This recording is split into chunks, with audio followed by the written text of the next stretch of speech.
Oh, very good. Happy Hanukkah again. Very nice occasion here. Shalom, everybody. My great pleasure to be here. I'm very honored to be here to talk about a couple subjects that are very familiar to you.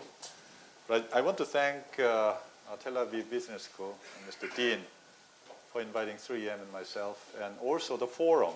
I heard about the forum. It's a great format as far as I'm concerned. So hopefully I can live up to your expectations.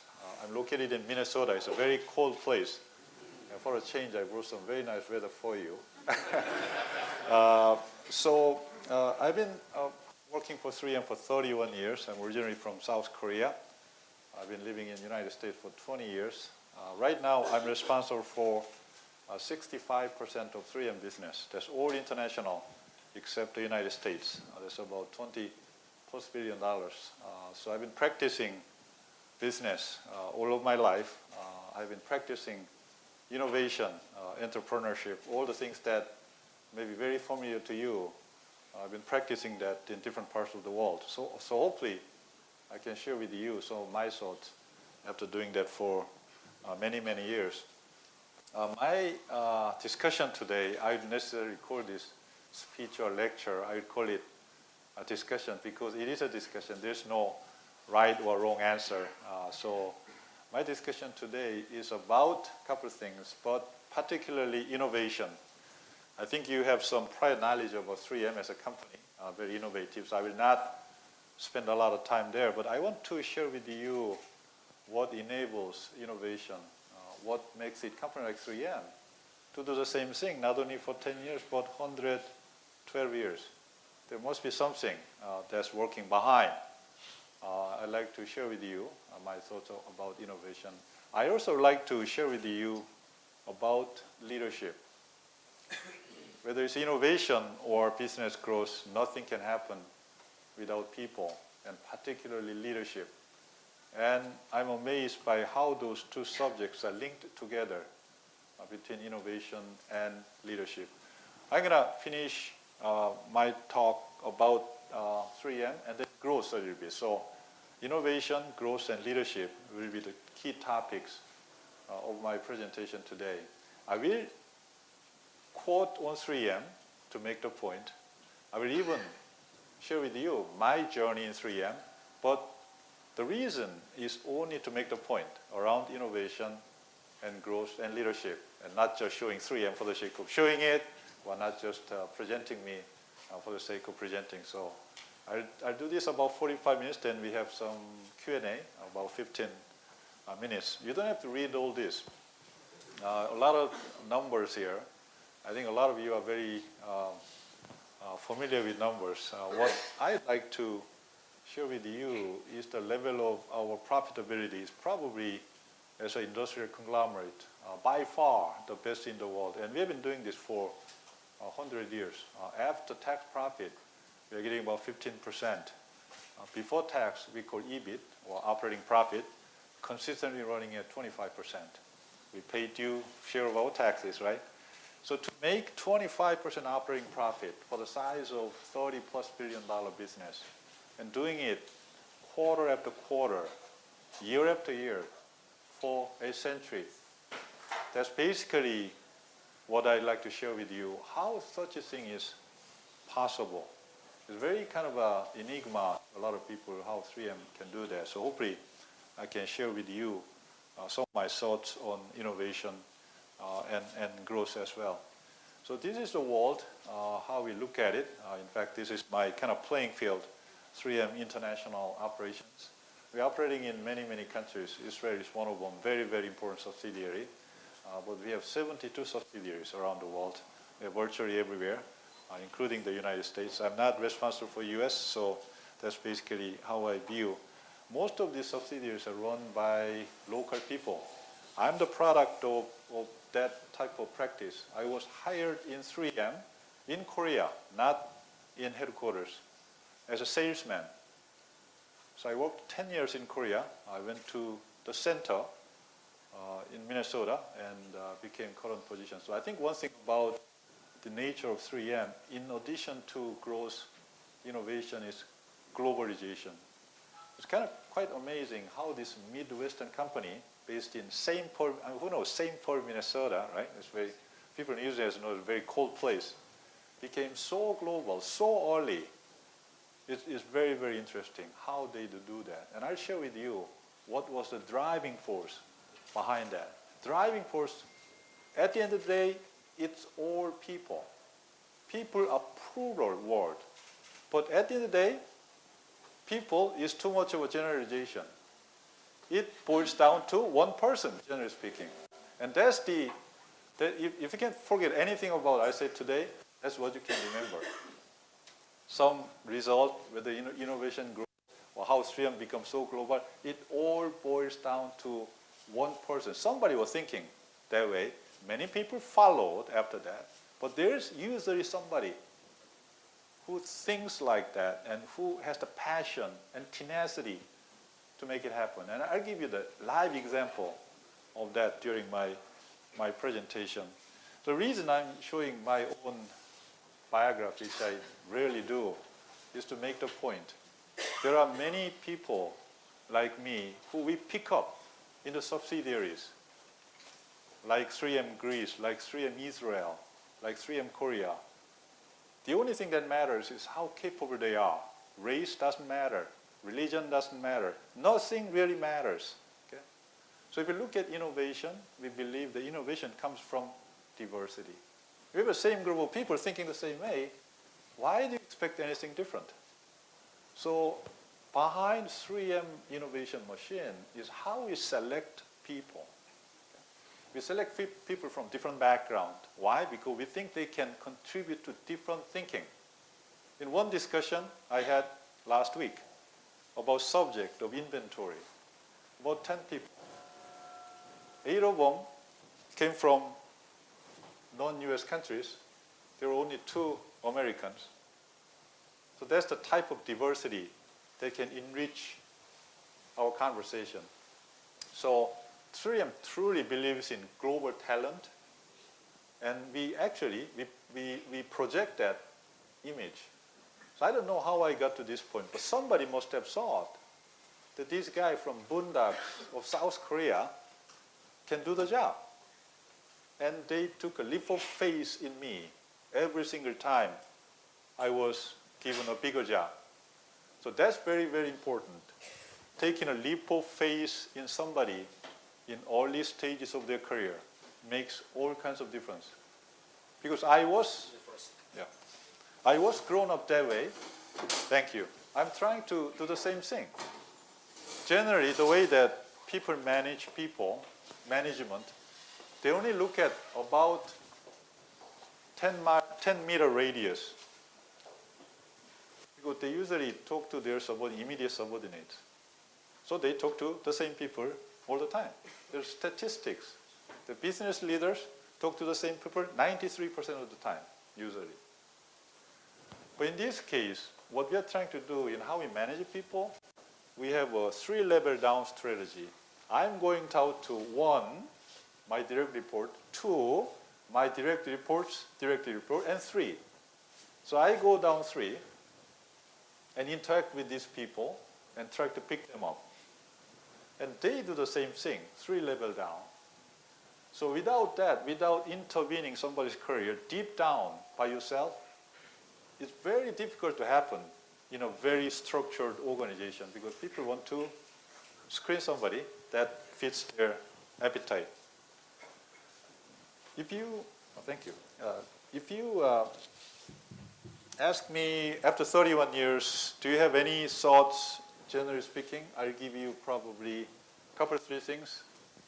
But I was trying to, and 3M was encouraging me to expand the horizon from Korea to Asia, now to the world.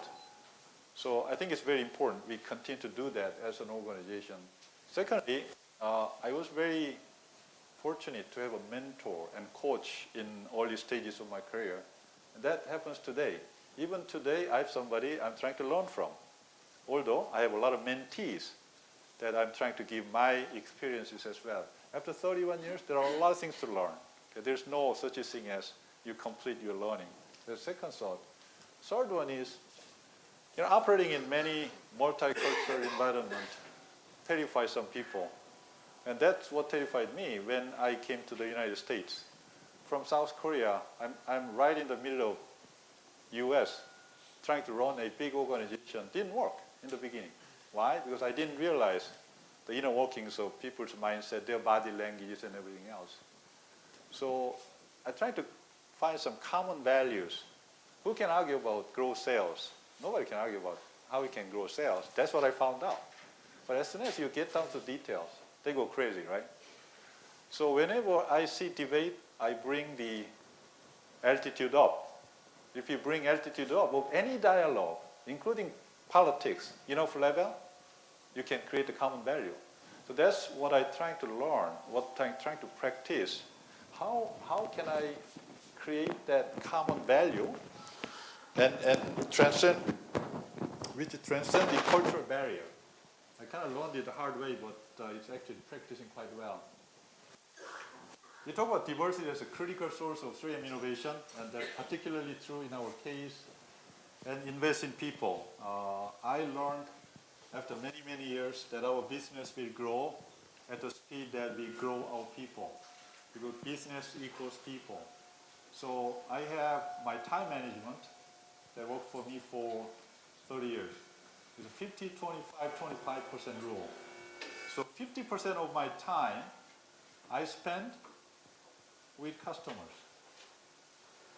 In this case, I'm spending time with somebody other than talking to 3M people. I made it a rule. More than half of my time, I want to go contribute. I talk to government officials. I come here to talk to you.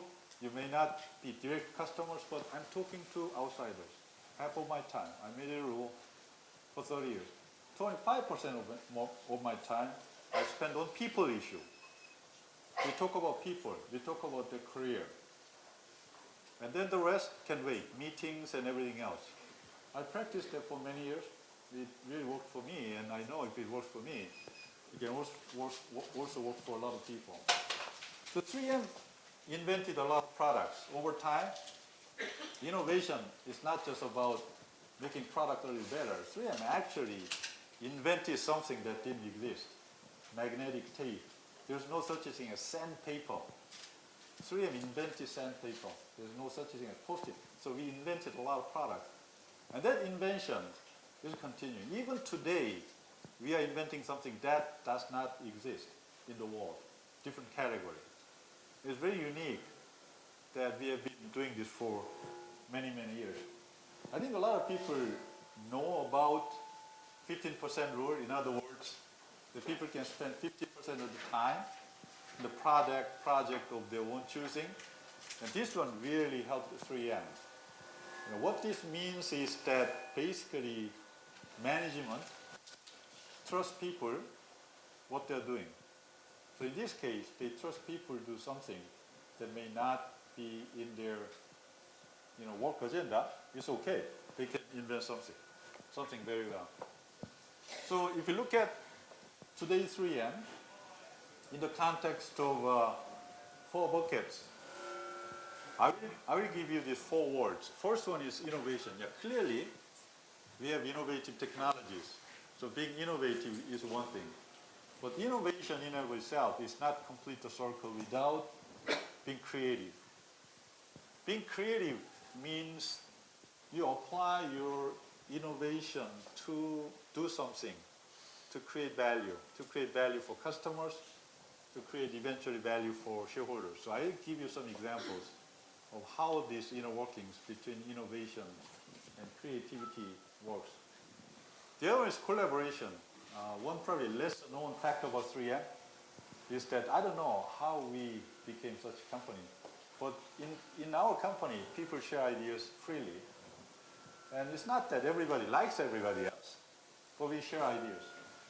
Sharing ideas across the boundary of organizational silo is much easier said than done. And I'll show you how 3M model works, and you'll immediately know this cannot be possible without collaborating, without people working with one another. And then we do the same thing, not only in Israel but everywhere. in terms of you know global and local. Now there was one person. I talk about one person who really affected the culture of 3M. I think a lot of you probably heard about this gentleman by the name of William McKnight. I actually joined 3M as a bookkeeper, became a chairman. He was the longest serving chairman in the history of 3M. And he is the person who basically set the foundation for 3M. And I think, you know, in the context of your management school, I think these particular principles have been quoted so many times. But what's very important is that this particular McKnight principle was announced in 1948. But if you read every phrase, it looks very contemporary. In fact, you can take the whole sentence and give in today's organization and looks very fresh and very temporary. And the fact that 3M has been practicing this type of principle for decades, and this puts a particular burden on the part of management. What this means is that management should be tolerant. They should be tolerant of some level of untidiness in the organization. They should be tolerant of a little bit of kind of crazy ideas in the organization. In fact, being tolerant is a minimum requirement for 3M managers. Tolerant meaning you become a little reactive when somebody does something. We go one step further. We ask our managers to nurture the culture that people can be creative so that they can bring forth the ideas. So that's the fundamental characteristic of 3M managers. When we promote somebody, that's the first thing we look at. If somebody is really not promoting this cross-culture or collaboration, most likely it will be very difficult for that person to enter the hurdle of director. There are about 500 directors, and every one of them passed through this type of cultural hurdle. That was one of the things that was very difficult for me to adapt to the culture coming from Korea, pretty kind of a hierarchical culture, particularly Asia. And now all of a sudden, nobody actually listens to you just because you are the boss. They only listen to you when what you say makes sense. My first 6 months of adaptation in US culture, among other things, that was the most difficult thing, frankly. Because I was used to the culture in Korea. I say somebody, people line up. Not there, okay? They say, HC, why are you saying this? I mean, come on, you are my subordinates, right? Yeah, but why are you saying this? It really doesn't make sense. I think this way. So that type of culture, okay, it still is difficult to do. I think is what makes 3M pretty special place. I don't know what type of life is successful life. Some people have different definition. Maybe somebody like this, do you think is successful? Probably, yeah. But there are different purposes in life that we believe. In 3M, if you wanted to cut the corner of anything, it's a no. 20 years ago, 3M voluntarily dropped about $1 billion business. For some environmental reasons, they will come 20 years from that point. So we knew about 15, 20 years some environmental regulation will come to certain product lines. We dropped it way, way before that regulation become a law. And it's like a stupid thing. But that's how 3M sustained more than 100 years. To be truly, truly responsive to the society and community. Why? Because that's the playing ground of the company. If you are not responsive to the community, you are abdicating the fundamental responsibility of an enterprise. So there are 4 stakeholders of 3M. What do you think is the most important stakeholder? Shareholder, right? Absolutely, shareholder. Number 2? Customers. Absolutely. Number 3? Employees. Number 4? Society. Those 4. That's the first thing I learned when I entered 3M 31 years ago in 3M Korea. I didn't realize what that means. But you remember this. There are 4 stakeholders. You are responding to these 4. Employees, shareholders, customers, and society. So when we look at issue like this, it's a problem. How about life like this? I don't know how many of you know this particular sushi shop in Japan, but it became world famous since Mr. Obama went there to eat. This is probably the most renowned chef in the whole world, this particular individual. There are a lot of books written about him, and he actually inherited this sushi store. They have only 12 seats. You have to wait for a long time before getting appointment. He could have made a lot of money just by expanding. He didn't. He was true to what he does. And he did it. And he said, I'm going to ask my son to do the same. Very, very respected individual in Japan. Sounds like a successful life to me. How about individual like this? In 3M, we make heroes. In 3M, who are the heroes? Are the people who invent something. So another kind of secret of 3M is that we make the scientist hero. So we create the club that we call Carlton Society. This is a very renowned club. Each year there are only like a couple of inductees. And these are truly scientists. They are the PhDs, but doesn't have to be PhDs. These people spent all of their lives digging into one technology usually. In this case, abrasives, in that case, film. And they changed the whole world. The abrasive industry before Scott and the film industry before that individual is entirely different. And they have a passion for that. In fact, we offer them promotion to manage. A lot of people, they say, no, just leave me alone. Okay, I love what I'm doing. Okay, so we have people like that. So I don't know what's the definition of success, but to the extent that we can create that value for the people and value for the industry, value for the society, I think that's very successful life. Now, let's get into kind of a management discussion a little bit, because at the end of the day, this is management course, right? So yeah, there's a strategic plan, and there is what? So you have strategic plan, you have operational plan, right? What is operational plan? Operational plan is to operationalize your strategy. So usually, in any big corporation or small corporation, there are 2 cycles, strategic cycle and operational, what some people call it budgeting cycle. Those are well-defined process. What can offset the typical business cycle of strategic plan and operational plan, especially for the last 10 years, is what we call now mega events. There was a time 20 years ago that some war, small war happens in some part of the world, really didn't affect any business. There's really some activity, whether it's tsunami or something happens, really didn't affect the business. Not anymore. What we saw, particularly in the last 5 years, is that things like currency devaluation or the China slowdown can immediately impact everybody. Every business, every country, their economy, instantly almost, next morning. So how organization can respond to this type of dynamic change in landscape became third leg of the stool in how we manage business. Strategic plan, operational plan, and your responsiveness when hell broke loose.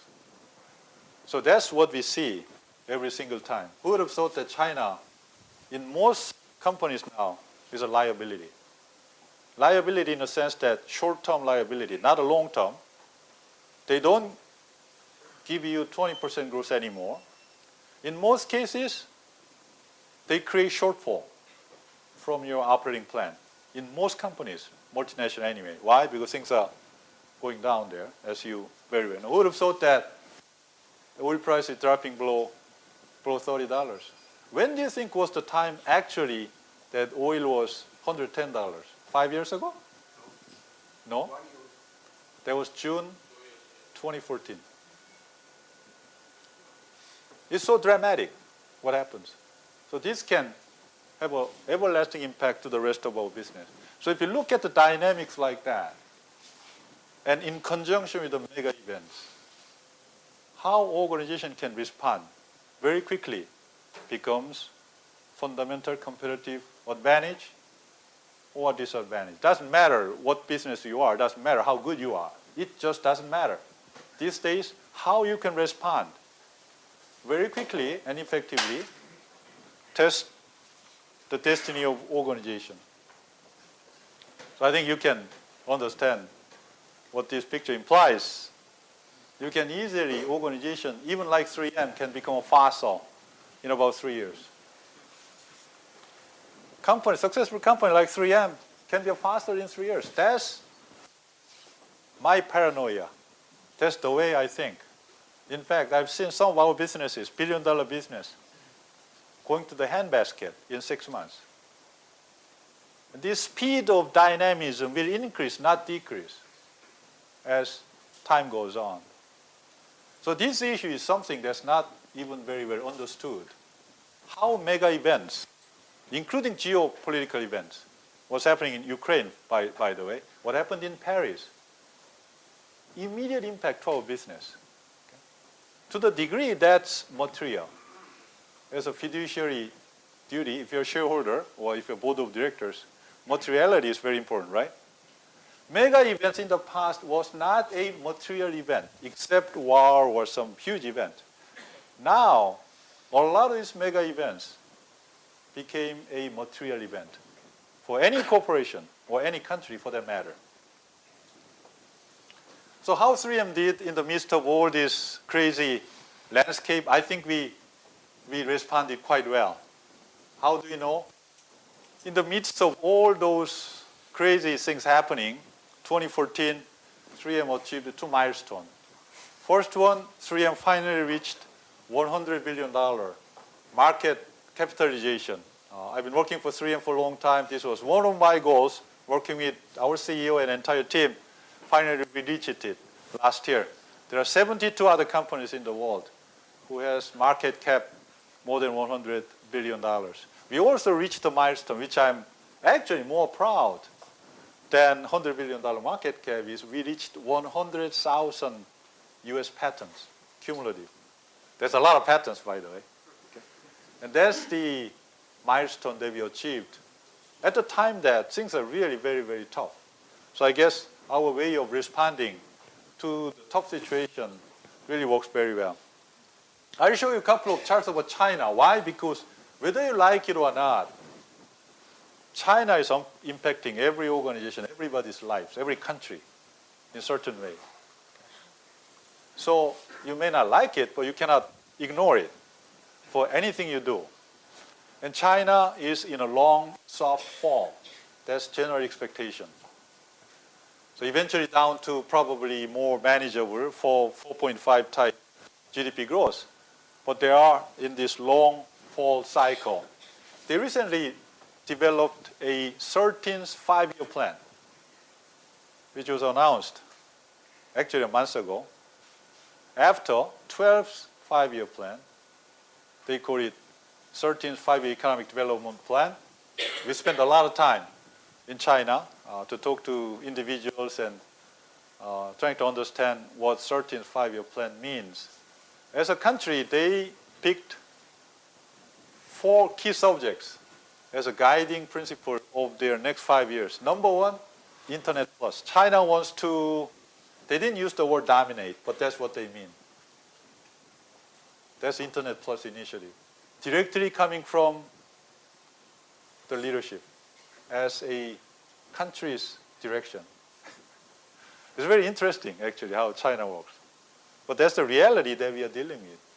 Number two, they like to transform Chinese manufacturing so that they can develop all this high technology. They call it Made in China 2025 initiative. Number three, they realized that without solving environmental problems, they are dead in the water. They realized that. If you spend one day in Beijing, you will realize why. That's not only true, but it's a matter of survival. That's number 3. Number 4 is one belt, one road. They would like to revitalize the old Silk Road. Now they would like to add one thing, which is maritime Silk Road, which extends all the way to Africa. It's a road, but it's also a block. Could be economic, could be political. So that's basically how it works. So you see the Silk Road, which starts from Shin, maritime road extending all the way to Africa. So they have a big vision. We can take advantage of this. We can fight this trend, but whether we like or dislike what they do, what they're trying to do and planning to has a big impact in everybody's business. So that's why I show a little bit of China. Now 3M's vision is that we can solve a lot of problems, company, home, and life. And I don't know how it became current company in its own format. If you ask me how many products we make, I cannot give you the right answer. It could be 50,000, it could be 60,000. The answer is many. We make many products, right? So somebody told me that if somebody wants to create 3M from the beginning, it will be an impossible task. 3M was morphed into current format through primarily trials and errors. But anyway, it's great that we have this one vision. Actually, we are doing quite well in difficult circumstances. As you see here, we are growing and we are quite profitable. This is our financial goal, which is very consistent with our deliverables. Again, a very, very realistic goal. This is happening by chunks of success stories. This doesn't happen by some huge introduction of a Galaxy Tab or something. It happens in small chunks. It happens just like what happens in Post-it notes. It's a great story. Even today, it's a great story. Even today, we are selling about $1 billion worth of Post-it notes. And we are making good profit on this one too, right? All the patents, most patents have expired. And we are still making actually pretty good margin. Why? Because after patent expiration, we really building the brand. So that some customers say they feel a little guilty if they do not use 3M Post-it notes. So that's a good thing, right? So it's a great commercialization story. This is more of a commercialization success story than a technology innovation story. That particular adhesive that's about half sticky was invented by Dr. Spencer Silver. He's a lab guy, but he didn't know what to do with it. He just put it on the shelf. But the person by the name of Art Fry find the usage for that, starting with the famous church hymnal. So he commercialized it. So the reason I'm showing this is that technical innovation may be necessary, but not sufficient without the other. So what is that the other? That the other is commercialization. Very, very critical. A lot of companies try both, and only a few companies can do both very, very well. Technical innovation and commercialization success. So here are the list of products invented by 3M. So 3M invented audio tapes, 3M invented microfilm, 3M invented magic tape, as you know. Every one of these categories were invented by 3M. The reason I put reds in some of those products, they no longer exist in 3M's business. So they are gone, either by somebody else, taken by somebody else, or we spun off the company. So technical success does not guarantee commercialization success, is what I'm trying to share with you. Now, so I talked about technical success, commercialization success. It's more about R&D and commercialization. But can you imagine how to manage 60,000 products? how to make every one of those, how to keep the inventory, eventually how to share, how to create a shareholder value so that we can improve our earnings per share 10 to 11% every year. Without good management, or what we call operational excellence. So what's not shown here is how we manage all those, how we prioritize programs, ruthless prioritization, how we manage inventory, how we create a supply chain. So all those things, without that, and if you make 60,000 products without that sharp discipline in operational excellence, in manufacturing, in inventory management, in cash management, like account receivables, you create chaos in a hurry. Okay? So I will not talk a lot about this particular subject, which I call operational excellence. But without that, it's really, really dangerous to do that. In operational excellence, our philosophy is very simple. Complexity is the enemy of productivity. We're trying to keep it simple and just prioritize and execute on our operational excellence program. And that's the reason that over many years, we are quoted by many institutions, not only as one of the most successful companies, but most ethical companies. We are routinely ranked as one of the most ethical companies in the world. And that's a great position to be in doing business with the government and all different types of customers. The other great advantage that we have is that if you look at 3M's line of products, we can play in all stages of economic development. We can play in Myanmar with some infrastructure products, and we can play in Germany with a healthcare product. So the breadth of our product line enables 3M to be able to play in all different stages of economic development. Our business philosophy or strategic plan is very simple. We focus on growth, we focus on productivity, and we focus on people. So when somebody comes to me to review their business, I ask these 3 questions. Do you tell me about your growth strategy? Not PowerPoint. Just tell me how you can grow your business, number 1. Number 2, tell me how you can fund your growth. Because to grow, you have to invest. You have to invest in people. You have to invest in capital expenditure. Tell me where the money is coming from. That's what productivity is all about. And the people. Tell me your skill set to have the right people, to have the right leadership. So that's basically how we do. Now, I'm not going to talk about productivity and people for the sake of time. I will probably spend the rest of maybe 5-10 minutes on growth, because growth is a challenge. You can manage what you have in terms of productivity. You can reduce people, you can reduce capital, but growth is fundamentally untidy, unpredictable process. You cannot really tell how much you can grow next quarter. Nobody can do that, even automotive companies. So growth is a very, very interesting subject. Creating growth is even more difficult. Creating growth in a big organization with 30 billion, 10% is 3 billion, there's such a thing as business erosion. You lose business a little bit. Customer moves and everything else. So your business erosion is X%. So you have to create growth to make up for your erosion, base business erosion, which exists in every business. And then you have to grow on top of that. So if you ask any enterprises right now around the world, they say we are doing a great job in managing what we have. Okay? Or maybe our margin even goes up and everything else. I don't think many people can say for sure we really figured out how we can grow our business. So growth really became the hot topic for everybody.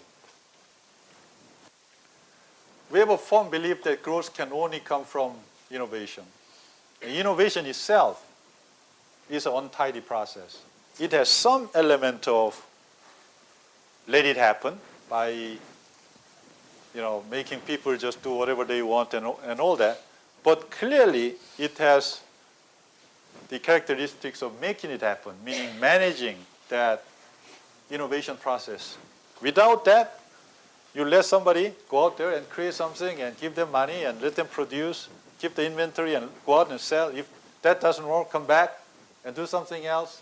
You drive the whole company to failure in a hurry. Okay? If you too much regiment this process, next thing you know, nobody's going to bring ideas to you. So how to take this balance between let it happen and make it happen through the nurturing of culture and then process. If there's any secret, I think that will probably be the secret of 3M. And it's not that we are created to know this. We actually developed this type of playbook through many years of trials and evolution. So that's basically how things work. So if you ask me what I think is the management number one responsibility, I would say management number one responsibility is to nurture innovation culture and nurture people. That's our biggest responsibility as a management.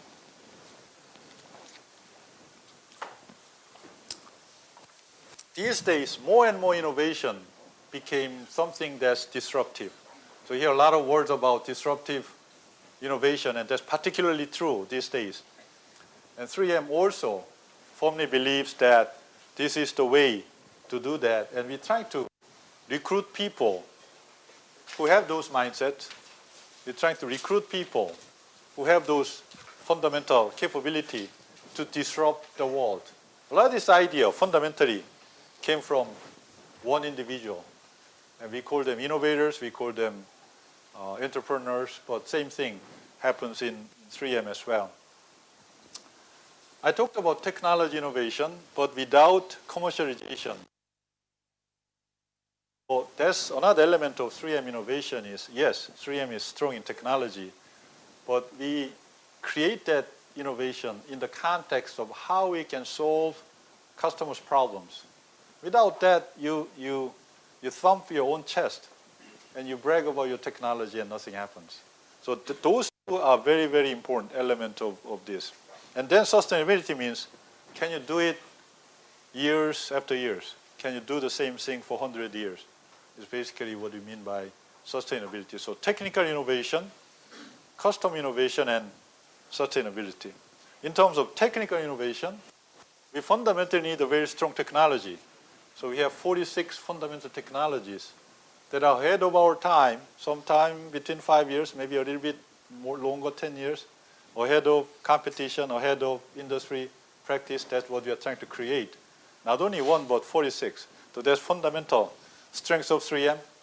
But the real secret is to mix and match those technologies to create solutions for the customers. That's really the secret of 3M.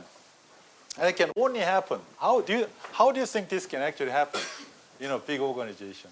It can only happen when we can create a culture that people can actually talk to each other around the world. Collaboration. We found out that a lot of companies have great technology, but each division don't talk to one another. It becomes silo.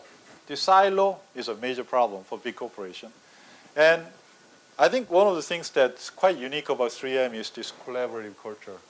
If somebody has a question about technology that's not theirs, they can pick up the phone.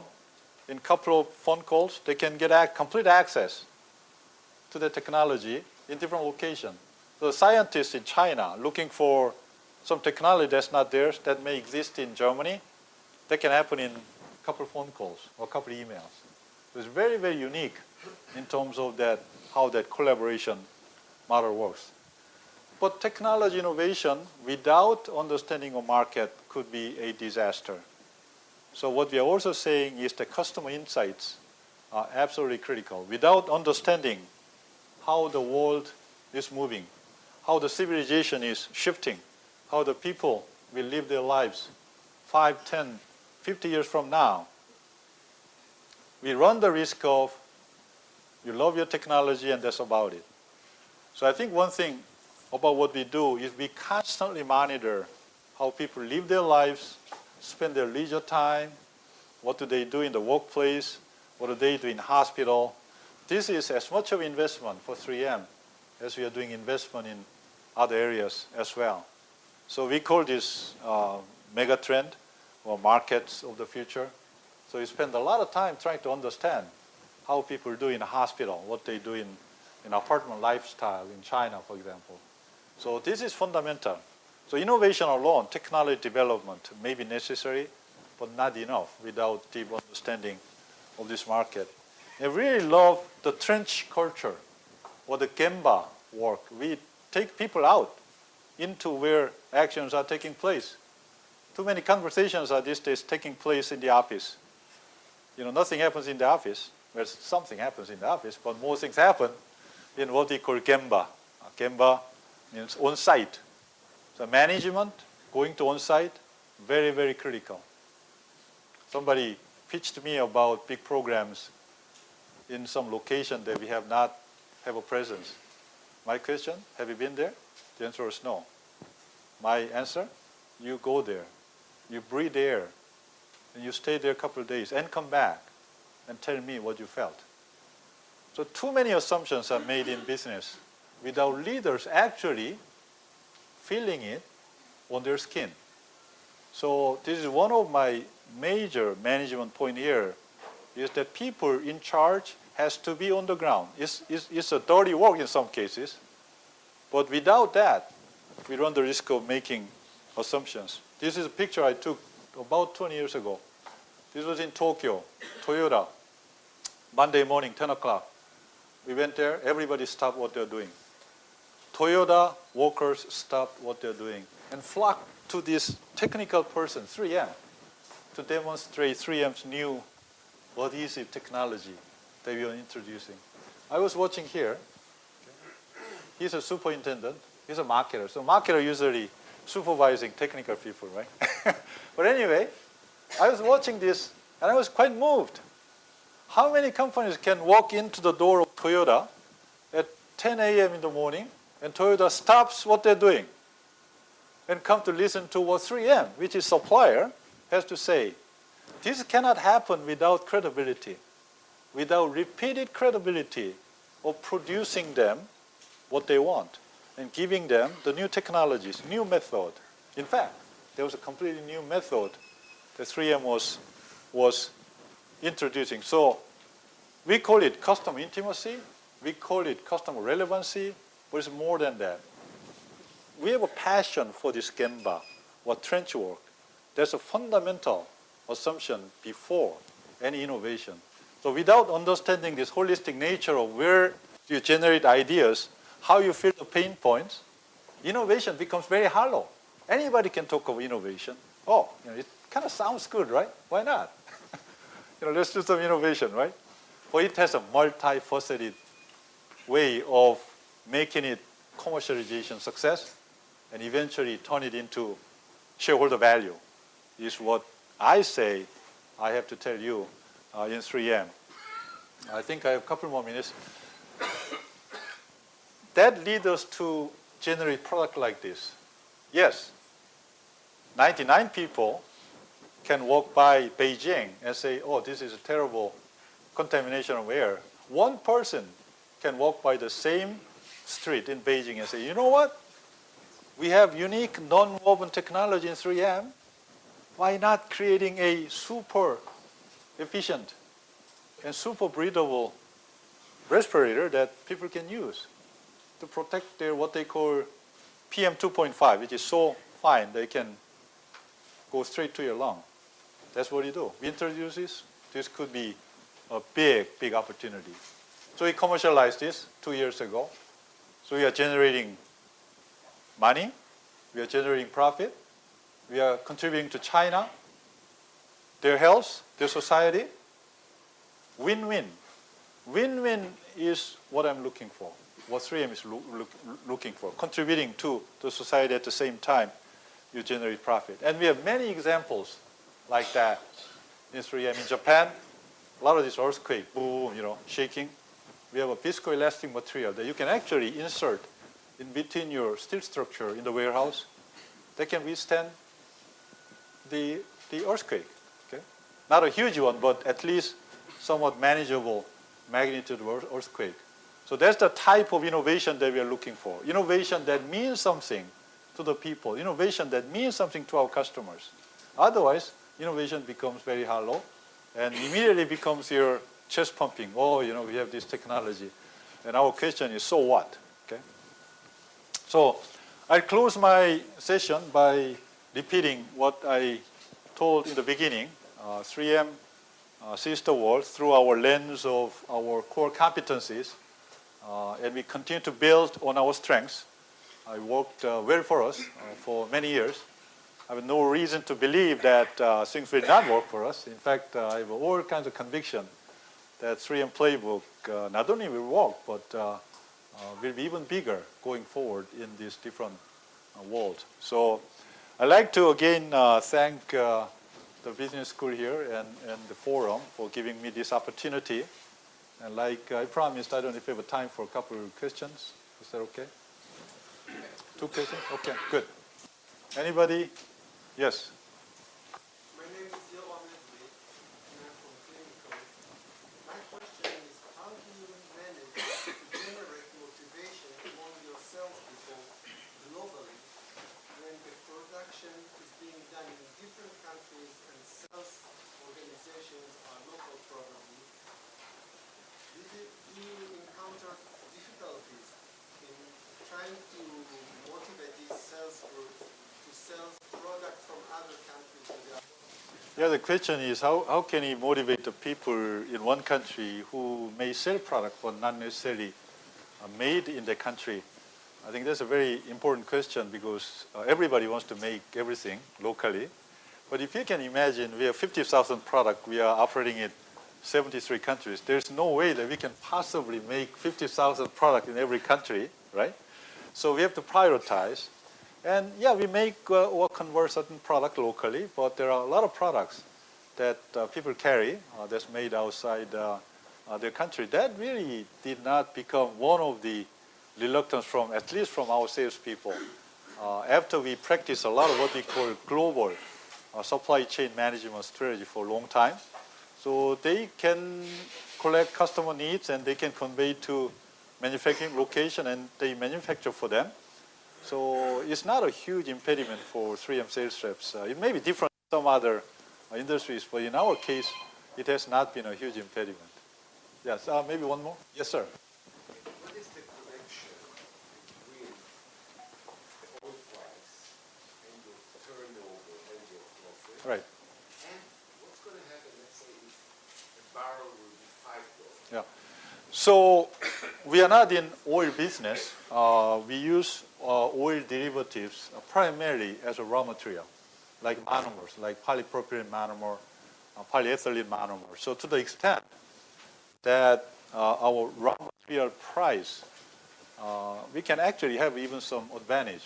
However, we also have exposure to oil and gas industry. We supply a lot of 3M products to oil and gas and mining industry, which really went down significantly. So I think, you always take good with the bad, right, and vice versa. So it's not a big factor in 3M's business.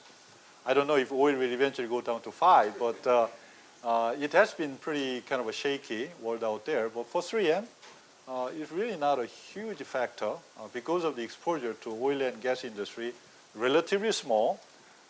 And in fact, there could be even some advantage of oil derivative raw materials. So thank you, and I'd like to again thank you for your attention, and very impressive to see all of you. Thank you.